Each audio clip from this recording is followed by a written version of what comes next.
Have you ever made a cold call? Oh, yeah. And been hung up on, and then had the nerve to call the man back? I don't think so. I don't think I have. It's hard. Yeah. And I do it every time. If you hang up on me, I'm calling you, but right back. Yeah. Now, I'm not obnoxious, but I'm just saying, okay, help me understand. You hung up on me for a reason. Tell me why you hung up. Is it because you have too many brands? Have you been hit up with 15 different manufacturers? What's the why behind the what? So I know you. Obviously, I've known you for years now. It several seems like years. It's been since I moved into Inventrek. So it's been 6 years now, probably. 6 years, knowing one another, walking by through the halls, drinking coffee, brainstorming ideas. I love Inventrek for that exact reason. For those that don't know you, tell a little bit about yourself. Where'd you grow up? A little bit of background. Yeah. So as my name is Joseph Link. Obviously, we did meet in Inventrek, and at the time we met, I was in a little bitty office working for AeroQuip. Right by the front door. Right by the front door. And for those that don't know that office, you're missing out, because it looks like a little bitty office, but it goes deep. Well worth the $400 they were spending. They were charging me. So, yeah, that's where I started, and growing into that space, I guess. Moving in from, we were in an old patronage church house before that, but we needed more of a concrete area. So then we moved into the current office we have now that has AeroQuip and all of the 3 spaces. So it's been a nice journey, I guess, with Inventrek. I like it a lot. And when you walk by your office, there's keywords on your door. What are those keywords? Fair, together, and agile. Fair, together, and agile. It's called the War Room, but the reason for that is the fair, together, and agile is who we are as a company from AeroQuip point of view, which led us to be on the show today. Yeah. I guess it's, are we running a business with our dealers for AeroQuip? So for those that don't know, or maybe you don't, I think you know at this point, but AeroQuip is a cattle handling manufacturer that is based out of Winnipeg.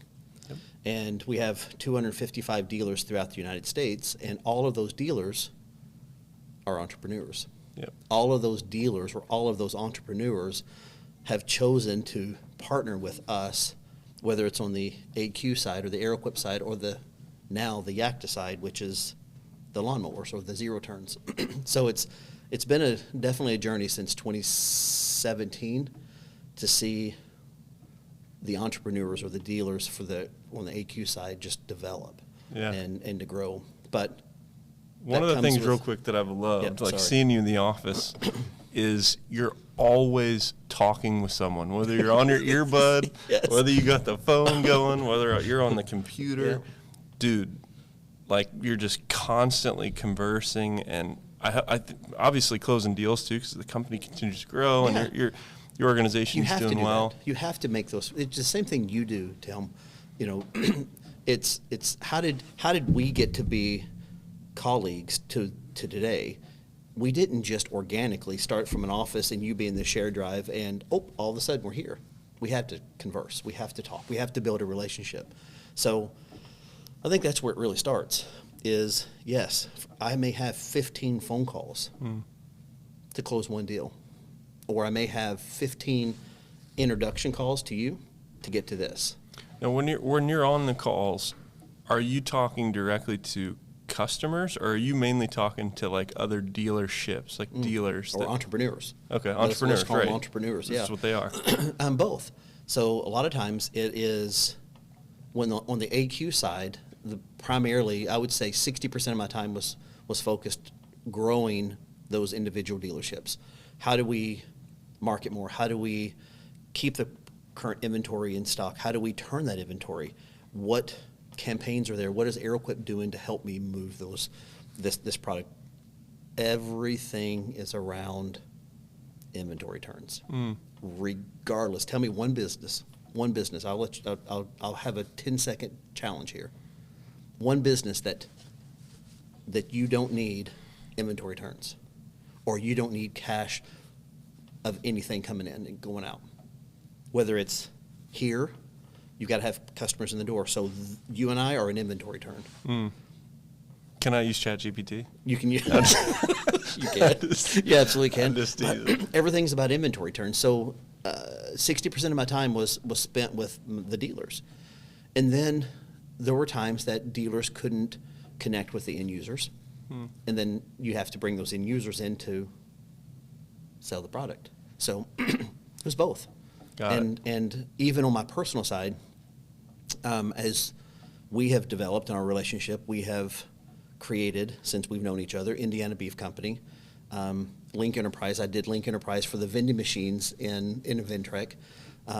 Alex, my son, which is has headphones on back there, he has Shout out Alex. Yeah, giddy up. AJL Productions. You know, all of these pieces all played a role in growing the dealers, entrepreneurs, myself as an individual, my son as a 14-year-old kid. So I love that. It's been so much fun because you just got to humble yourself and listen. Yeah, and to your, like, in the relationship building, you know, you're listening to solve problems, and you're working with entrepreneurs that are dealers, trying to figure out where those pain points are at, how you can fill those gaps, and then to your point, like, clearly an entrepreneurial family, right? You get 14-year-old Alex that's running his own company. I'm so glad that you're in here too, by the way, man, just to see the equipment and be connected with other creatives. This is cool. And then just to have a dad like you have that goes 130,000 miles an hour and gets excited still about, you know, opportunities. And we talked about this earlier, customer support. One of the things that I loved and have learned from you is how to treat people really well, even if it's a simple vending machine item like a Coca-Cola today that happened, where you go above and beyond to make sure that somebody gets the thing that they want, but then even overboard, getting even more sort of encouragement and just, you know, relational in that sort of transaction, that giving thing. And that's what I told you earlier. It's not something that is common anymore. It's just... Yeah, and I hear you, and I appreciate that, but that's my in my mind, that is what everyone should do. Yeah. But when you saying that just gives me chill bumps, because isn't that just being a common, decent person and treating people the way you want to be treated? And when you do that every single time, whether it's in the AQ side, the AeroQuip, the Yakta side, Indiana Beef, selling ground beef to selling a Coca-Cola. Right.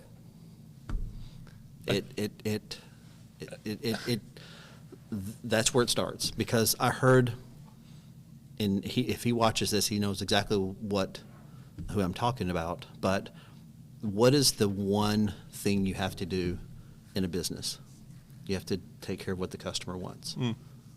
That's it. Just serve the customer. I love the simplification of that. That's it. Jordan, you know, said the same thing recently on an episode. He's talking about service and creating a result for the customer, and it's just still rings true. So it's no wonder to me why you're able to build great relationships, because you're always listening with the intent to serve, whether it's just a random person that needs a Coca-Cola in the office building, or it's somebody that's looking to make a bigger transaction with, you know, the cattle equipment that you're dealing with AeroQuip. But now, you know, with those businesses aside, the AeroQuip business has since molded into the logo that you're wearing now. Yeah, and talk a little bit about, so your roles working with entrepreneurs as dealers, and now just, you know, really a new business, like a new opportunity that you're spearheading. That's right, and it is new. But the AQ side, we did. So our entire business model is around our dealer network, just like we've talked about, or those entrepreneurs. In the cattle world, in the cattle manufacturing world, sales in the summertime decrease rapidly. Cows are out on pasture, guys are doing other things. It's summertime.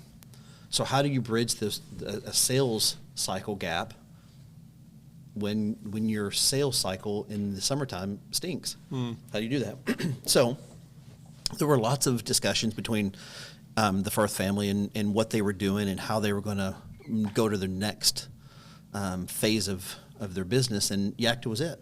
So zero turns is what we launched. So we're replicating the same entrepreneur spirit, dealer spirit that we have served the AQ side for years. Whether it's AeroQuip, cattle handling equipment, or whether it's mowers, ultimately those dealers need inventory turns. They need a manufacturer that stands behind them, that services them, that stands behind their warranty. That's the biggest thing. That picks up the calls and will answer. That has a team of guys that will help sell. You know how many times we have heard, whether it's AQ or what I call the LPE side or the outdoor power equipment side, where once you get the mowers, that's it. That's it. So sales done, and then sales done, they're and there may own. be some global marketing that's done, sort of like a national campaign. But is there any really localized help to help grow that individual dealership? How do you take a dealer? I'll use Mark Valentine as an example. We sort of chatted about him earlier today. When I walked into, he's in Red Key, Indiana, Valentine Feed and Supply. When I walked in and talked to Mark for the first time, he laughed at me and almost asked me to leave. He was like, Joseph, you sell one chute a year, or I sell one chute a year. Why do you think that I'm going to sell a tractor trailer load of equipment? And I said, first of all, you got to believe in the product. Have you touched and felt the product? At that point, he had, but he wasn't sold. So after 2 or 3 weeks, he said, fine, I'll do it. I don't know that I don't think he'll care that I'm going to share this, but this year, he ended on end-user sales at $690,000. That's huge. That's to huge. His pleasant surprise, right? To his pleasant. And now it's taken him 3 years to get to that point. And it's not all been easy. You know, Sure. He's out there building those relationships. He's taking care of those customers. He's making sure that he's doing the farm calls. I want to quick kind of set the stage, because we've obviously had several conversations about this. I know now what dealership networks are, what they look like, what it's like walking into one. If somebody's never, if that's a foreign thing, like it was to me, just describe what these entrepreneurs or dealership centers are like. Just kind of walk them through what they might. Start to finish, or high level? Yeah, high level. So I'll use both. Let's do the farm side. Most often it is a farm store. Maybe they sell feed. Maybe they sell a few small implements. Maybe they sell some waters or a couple feeders. But their primary sales could be bulk feed to the rancher. Got it. Most of our guys are selling some type of equipment, whether it's gates, panels, whatever it may be. I mean, there's a ton of variables that you can. Some are just hardware stores. Out of the 250, I would say maybe 10, 20 actually have lawnmowers as well. But those guys are the ones that have pushed into another level because they're selling. They have a service shop. It's just a complete another revenue stream for them. But so you've got, most often it's a mom and pop. Maybe it's a husband-wife combination, or a husband and daughter combination, or whatever it may be. But it's just 2 or 3 different people managing these small stores. Sure. We love those guys from an AQ side because it is the individual person trying to sell that equipment. So that entrepreneur is out there hustling to sell that AeroQuip or to sell that mower. Whereas some of the larger, let's say a box store, we don't do box stores because you get nothing against box stores, but you get a normal, let's say a high school or a college kid that is just transactional. Got it. They don't. Or he's clocking in. Or he's clocking in and clocking out. There is no direct correlation between that margin that's going into his pocket. He didn't buy the product. He doesn't understand. So a lot of these guys struggle month to month just to make ends meet, which is where AeroQuip and Yakta have both partnered with. It's called floor planning. So we offer floor planning for our entrepreneurs or our dealers that allow them to take the equipment and have a certain amount of time, whether it's 12, 18 months or whatever, that the manufacturer, the OPE or the OEM, pays for that interest while they sell. which helps huge cash flow for that individual dealer. It was not common on the AQ side when we started in 2017. On the OPE side, on the lawnmower side, it's very, very common. Everyone floor plans. So, and then they get time with the product. That's correct. So let's use this as, if this were the case, let's say that a local dealer would buy, let's say, a load of mowers. They would have 12 or 18 months that we, YACTA, would pay the interest on that line of credit, per se. That line of credit, then we're paying that interest for that 12 or 18 months while that equipment sits there and while he sells and markets and those customers come in. Sure. So essentially, let's say, Tim, you started a dealership. You would have no money out of pocket, yet you could capture 18 mower sales. Now, it's a pay-as-you-go program, so you pay off your cost of goods, your dealer cost, and you keep the rest. And it makes a wonderful experience through the sales cycle because you don't really have to reach into your pocket and spend $100,000 or whatever it may be. So on the same sort of, I guess, path of limiting risk is what I'm hearing. It's a lower risk to push a product, create that synergy. Yep. Is this uncommon in the space? Like in the AQ side, it was uncommon. We made it common, and I don't know that we're the only ones at this point, but at one point we were the only ones that were offering floor planning. On the OPE side, in the lawnmower industry side, it is very, very common. Everyone does it. So this is not a new gig.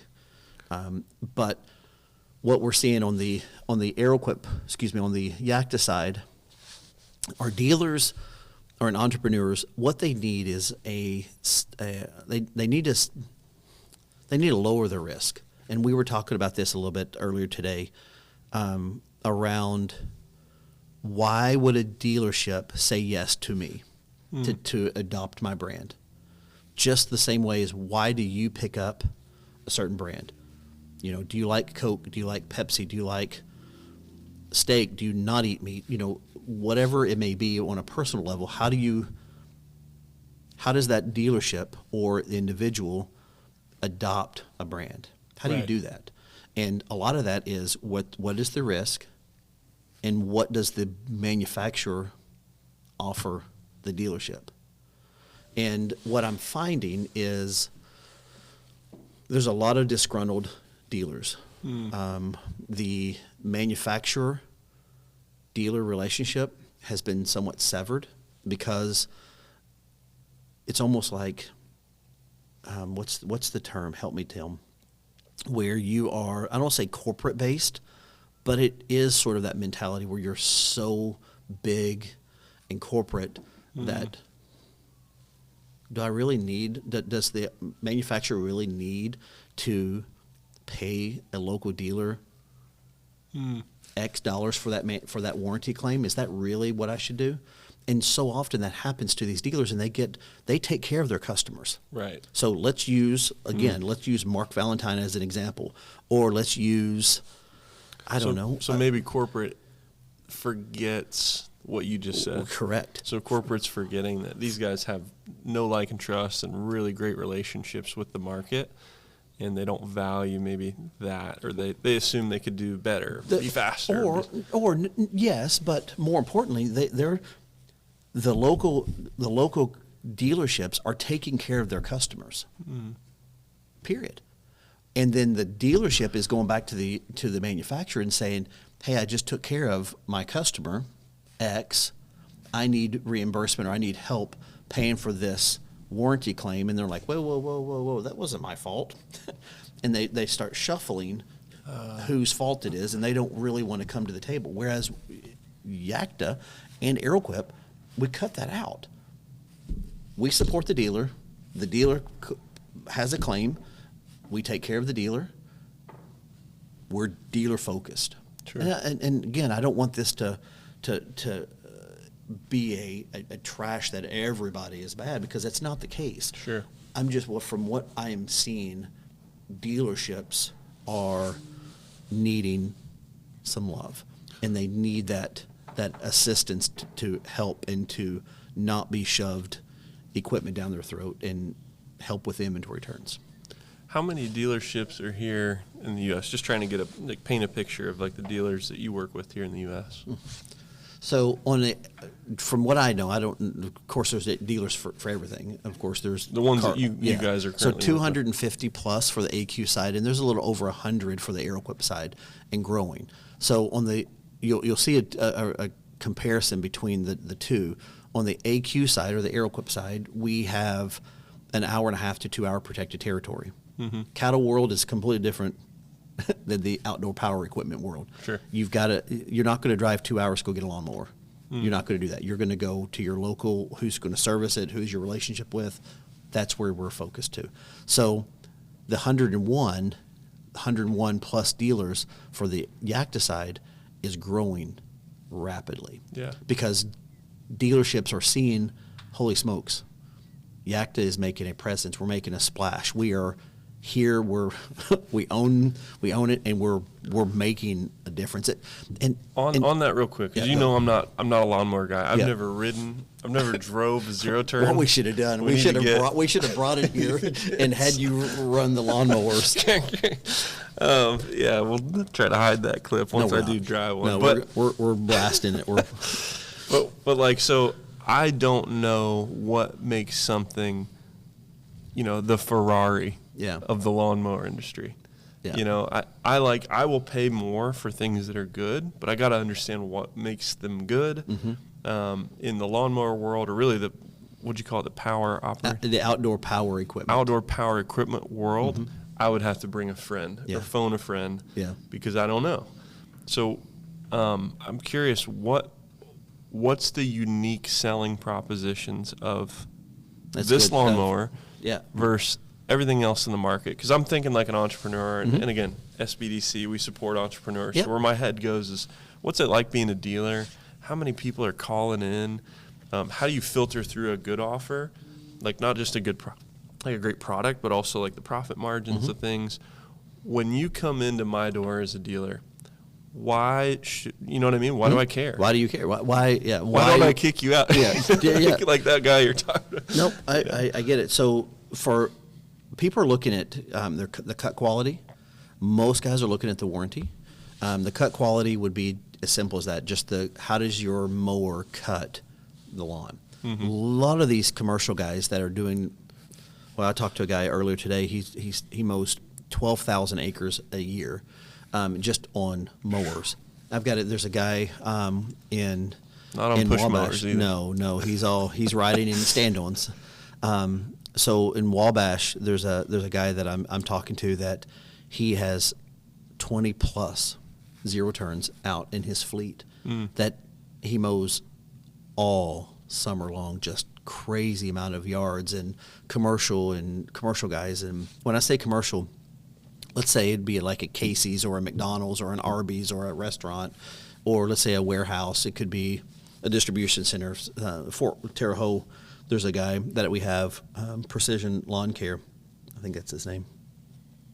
But he has all of the distribution centers, and he's judged by his stripes. So that's one thing they're looking at: cut quality, the ride, the warranty.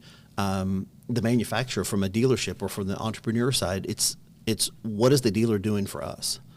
Things that we haven't even talked about is, from a dealer point of view, what is the manufacturer doing for us? Are they providing co-op dollars? Do they help us market? What if I'm spending $1,000? Will they give me $500 back? Are they doing a national campaign?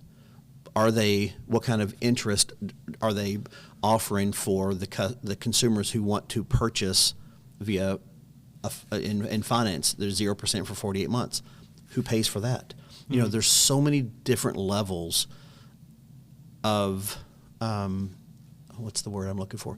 Different levels of detail, I guess, as being a value to say this dealer does this dealer, and what manufacturers offer is all different.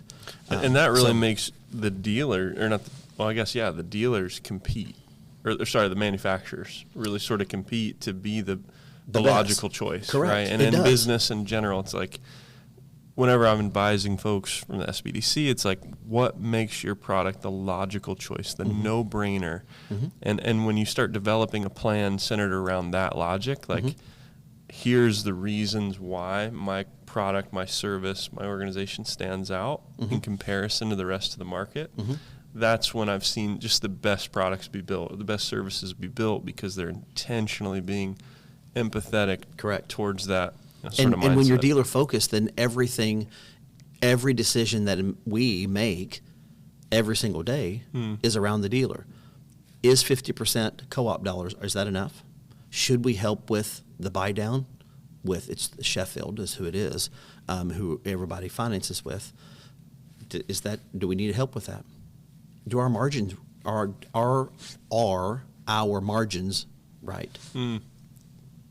Is ordering 9 and 18 mowers at a time the proper way for this specific entrepreneur for this specific thing? What's our ETAs? Why is there a month delivery? Can we do it faster? Are there other, every detail when it comes to, when you're dealer focused, every detail matters to that dealer. And the dealers see it. Sure. They absolutely see it. When a manufacturer is dealer focused like we are, oh my goodness, it's night and day. And to your point earlier where you said a no-brainer, it becomes a no-brainer, because then you have the best warranty. You have a support system. You have the co-op dollars. You have all of the infrastructure to build your brand and distribute and sell at your fingertips. I love that. Because when you're working with that and you're choosing, and you may cut this out of this discussion, but it's like choosing your spouse. Yeah. I mean, I used that analogy earlier. If I'm an entrepreneur and I get hit up side business deals, ideas, all the time, and we were talking about this earlier, if you're a dealer, you're probably getting a lot of outreach to you to Everybody's push my thing. Yep. Because you have the know, like, and trust in the market. You are vertically connected, and you can move products very likely. So, like, you're this hub. The pretty girl analogy is, if you're a pretty girl, everyone tries to hit you up. Right. I mean, and then you eventually get calloused. You're like, well, I'm looking for a good offer. Yep. I've been getting a lot of calls. Have you ever made a cold call? Oh, yeah. And been hung up on, and then had the nerve to call the man back? I don't think so. I don't think I have. It's hard. Yeah. And I do it every time. If you hang up on me, I'm calling you, but right back. Yeah. Now, I'm not obnoxious, but I'm just saying, okay, help me understand. You hung up on me for a reason. Tell me why you hung up. Is it because you have too many brands? Have you been hit up with 15 different manufacturers? What's the why behind the what? Let me ask you this. What's the why that gets you to do what most people wouldn't, which is persevere through a rejection? Because I feel like that's going to be helpful. It's grit. Any of the entrepreneurs listening to this is like a master. It's grit. Yeah. It's grit. It's getting up every single day and picking up the phone, because I know in my heart that what I'm offering is the best. That's good. So it's belief. It's belief. There's no belief. It's facts. Yeah. Now, that's not a Joseph Link thing. That's not it is a fact, because I know what we do. I've seen it for 8 years. Yeah. And it's good. And picking up the phone and calling that man back, or calling that woman back, or whomever it was that just hung up on me. Sometimes they just don't know. We all make decisions based upon the unknown, right?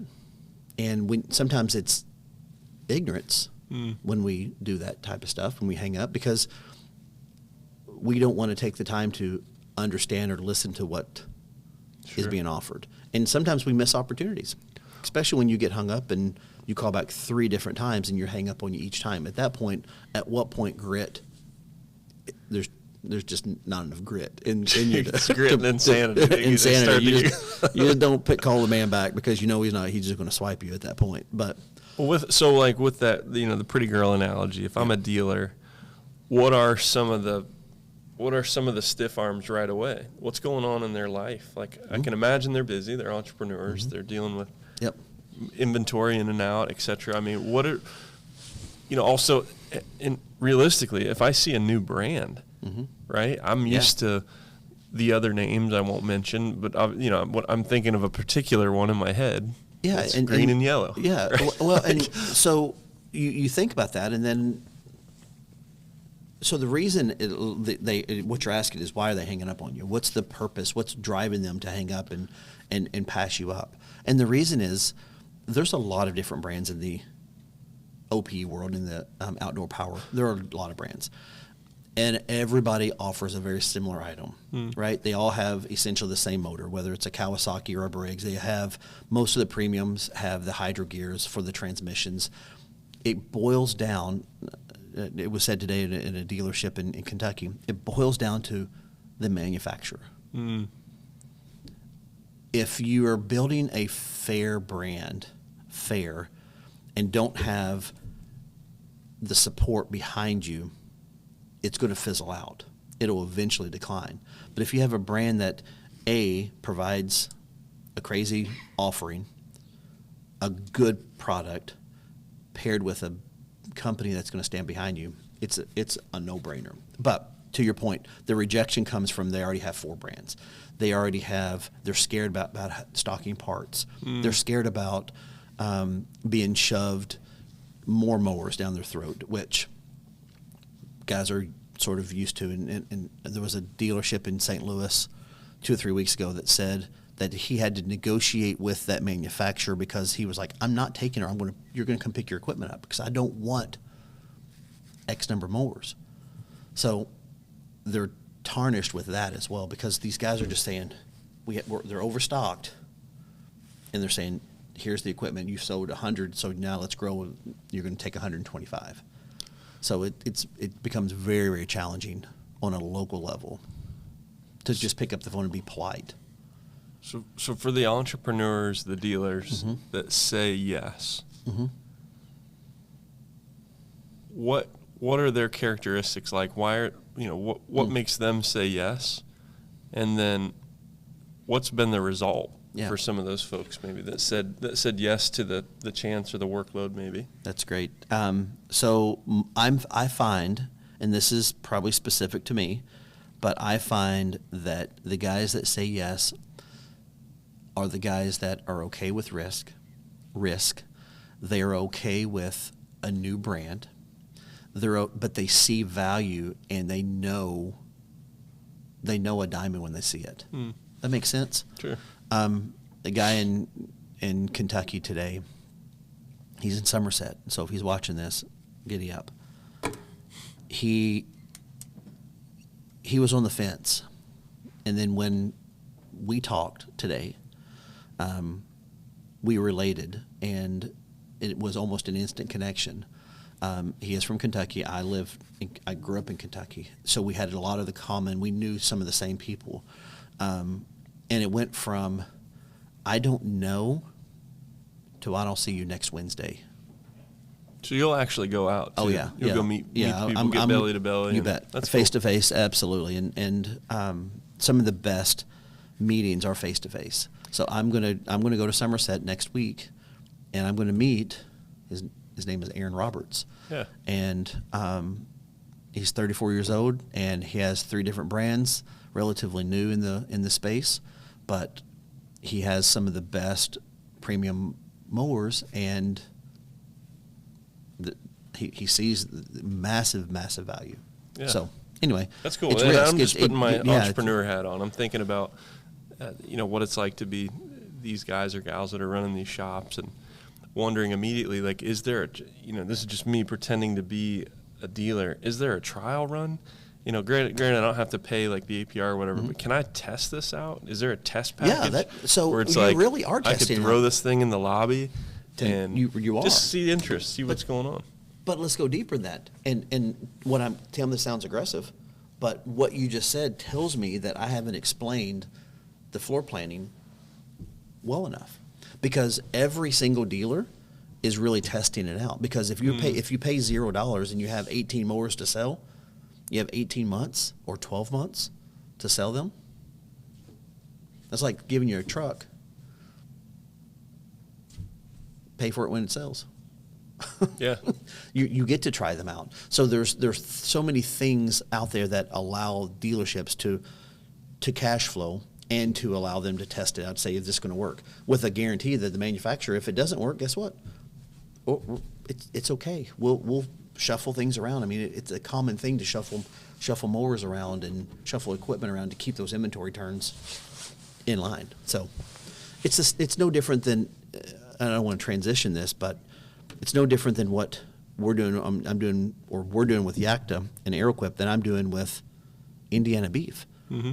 Indiana Beef does the same thing. Yes, I started that company in 2021 and I was dead set to sell wholes, halves, and quarters. Yeah. That's what I thought that it was the answer. And so many farmers right now are doing just that. Or you can do one product and be really good at one thing. And that's what I have sort of attached myself to. And I sell one product, and that is ground beef. And I sell a premium ground beef. It comes in, it goes out. And I don't have to think about it.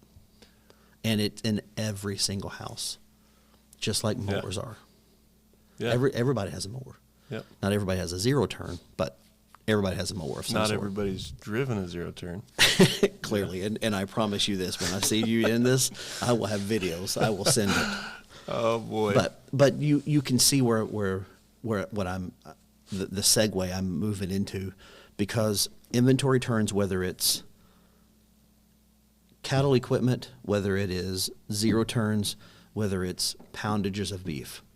You know, before this started, we were teasing Alex about using the calculator. You know how many times we'll drive to go pick up beef, and I'm doing the math to say, okay, what do we have to do to get this 400 pounds sold that I'm, know, how do we turn this properly? I've got X in inventory. How do I turn this extra 400 pounds? So there's just these dealers are doing the same thing I'm doing. They're just doing it with mowers versus ground beef. I love that. And watching you do this, you do it really fast. And I think it's an important thing for other entrepreneurs, no matter what niche they're in or industry they're in, to hear at least some of the process. But what's happening from what I've seen outside looking in, when you get the calculator out, it's enhancing your ability to envision an outcome. Correct. It doesn't exist yet. The That's outcome right. doesn't exist yet, but the numbers are helping you get to a place in your mind where you know the effort, the energy, the outcomes. You're putting things together by using this tool called a calculator. Correct. To quickly go through, okay, well, my goal is $100,000 a year, $500,000 a year, whatever. Well, that's X amount of, you're already doing the math in your head now. You can absolutely decline it.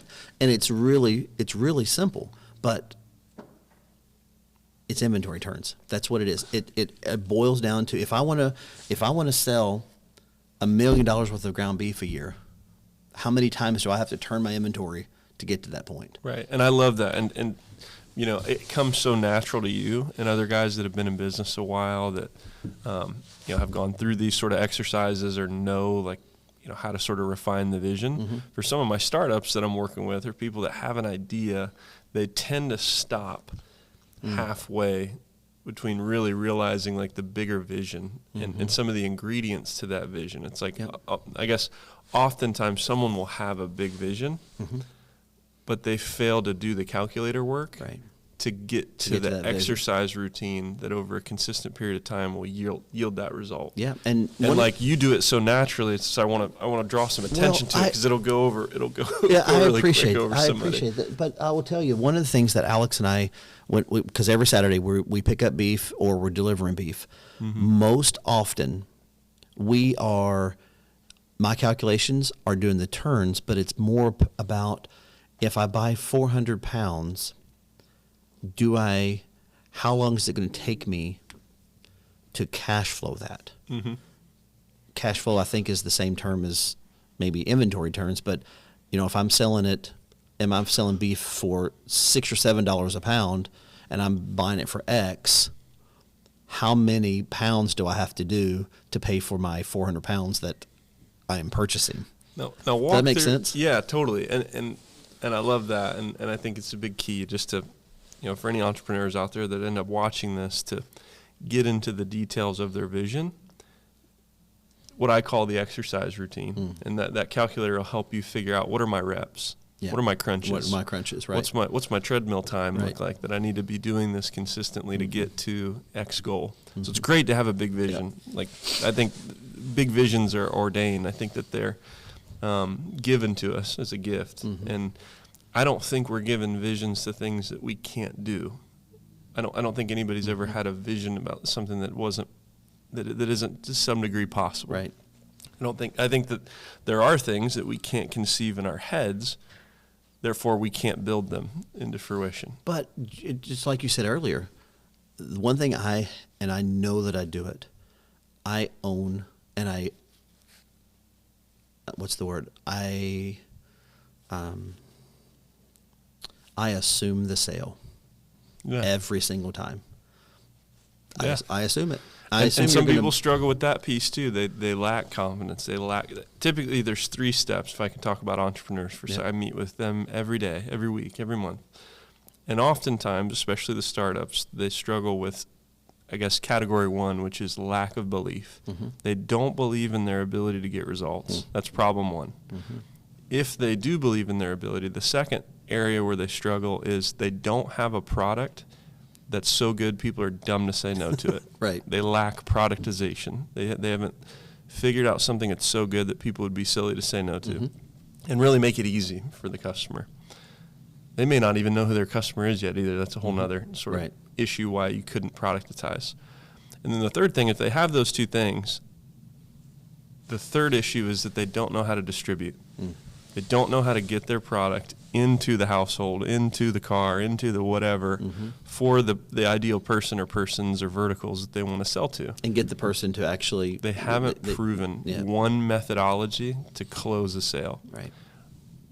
Our role at the SBDC as advisors, and I spend maybe 10% of my time advising, a lot more than 10 minutes, is to help people get through these phases. And just hearing about, these other entrepreneurs in your world, these distributors, or sorry, I'm saying it wrong. The dealers. The dealers, yep. Hearing about dealers, I'm wondering how many of them are connected to SBDC. If I could shout us out for a minute. If you, and even like Yakta, AeroQuip, how can we serve your organization to serve those entrepreneurs, especially the ones in Indiana? Yeah, absolutely. Where can we get connected to help maybe in areas where we could fill gaps? And that's literally my job with the state, is to create collaborations with support organizations. And bring some of these guys or these dealers closer to the SBC, because we assume that all of these dealers have years of experience. They know what they're doing. Sure. I would bet to say that 80% of them are struggling just like you and I are and learning on the fly. I've been in business for years, and I didn't set out having everything figured out, and I certainly do not. None of us know. We still don't. It's we don't a have tactical a clue what freestyle. we're doing. It's a graceful tactical freestyle. We're not trained on how to sell ground beef. We're not trained how to sell a mower. Right. I think everybody needs help. Like, to that point, it's like, yes. Some of the biggest wealth in my entrepreneur, if I talk about that, the biggest wealth in my entrepreneurial sort of venture is relationships. Like, this is wealthy to me. And Seth, some of the other guys that we've, even Ahmad, and the people that I get a chance to connect with and brainstorm ideas with and work on, whatever. Everybody's got a different definition of success or freedom, but everybody's pursuing that to some degree as an entrepreneur. Yep. And you can't help but be lit up when you get around people that are pursuing the same thing, and they have the common goal. Right. And you can see it come out of their eyes and their ears and what they're talking about. I do follow Grant Cardone a lot, and he mentions surround yourself, and amongst everyone else, but surround yourself with like-minded people. It's the same thing as, why do we go to church? Yep. Why do we have a fellowship hall? Community. We want to be around our like-minded people. And I think there may be an opportunity with some of our dealers with a small business association.